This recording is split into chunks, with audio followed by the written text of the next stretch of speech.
Hai murid-murid, jom kita mulakan pelajaran kita pada hari ini. Tema 7, Pertanian dan Penternakan. Unit 20, Ternakan yang berfaedah. Objektif pembelajaran kita pada hari ini ialah cikgu berharap murid-murid dapat memahami, mengenal pasti dan menggunakan ayat tunggal mengikut konteks. Sekarang, murid-murid boleh buka buku teks Jilid 2 muka surat 54. Ayat tunggal ialah ayat yang mempunyai satu subjek dan satu predikat. Contoh, Hani pergi ke pejabat pos. Sekarang mari kita baca teks ini bersama-sama. Tajuk Ternakan Puyuh. Encik Johari menghadiri seminar ternakan puyuh di Sarawak. Beliau mendirikan reban di hujung kampung. Tulisan yang berwarna merah ialah subjek dan yang berwarna hijau ialah predikat. Beliau menjaga puyuhnya setiap hari. Julaihi ialah pembantu ayahnya pada waktu petang. Beliau memasang lampu di dalam reban. Puyuh Encik Johari semakin banyak di dalam reban. Encik Johari mengira puyuh setiap petang. Banyak telur puyuh di dalam reban. Julaihi mengutip telur puyuh setiap pagi. Encik Johari menjual daging puyuh di pasar.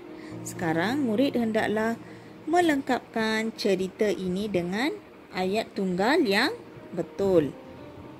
Nenek menggoreng puyuh di gerainya. Mereka makan daging puyuh goreng di rumah. Baiklah murid-murid, sekarang cikgu hendak kamu buat latihan di dalam buku aktiviti Jilid 2, muka surat 59 dan 60. Murid-murid dah bersedia? Mari kita buat latihan ini bersama-sama.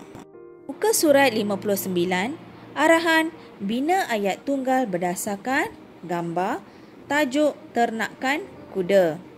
Ada 5 gambar di sini.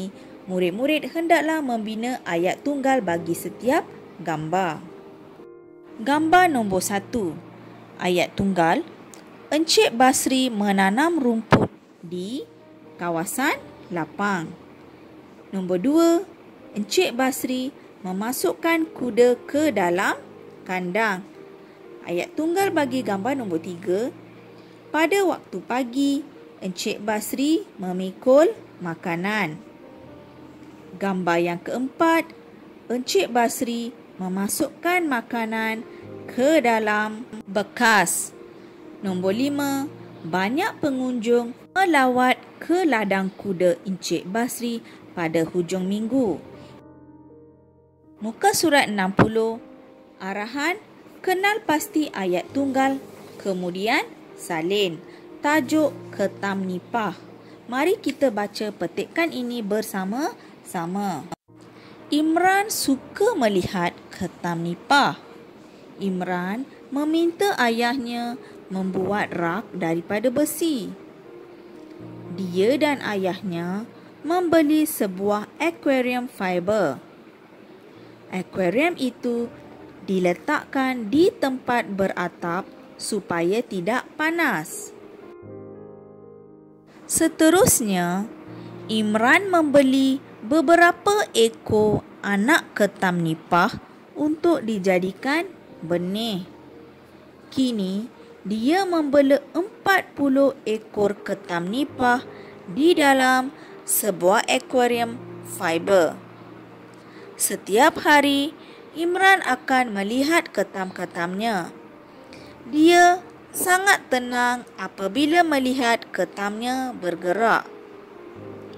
Oleh sebab ketamnya telah banyak, dia menjual sebahagian daripada ketam-ketam itu. Dia menjual ketam-ketam itu kepada jiran-jirannya.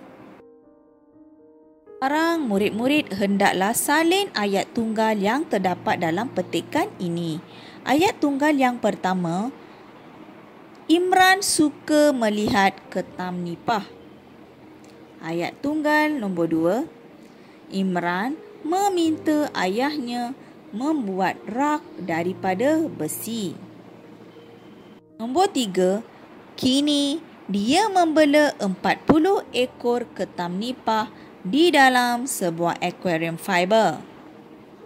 Nombor 4. Setiap hari Imran akan melihat ketam-ketamnya. Ini adalah ayat tunggal.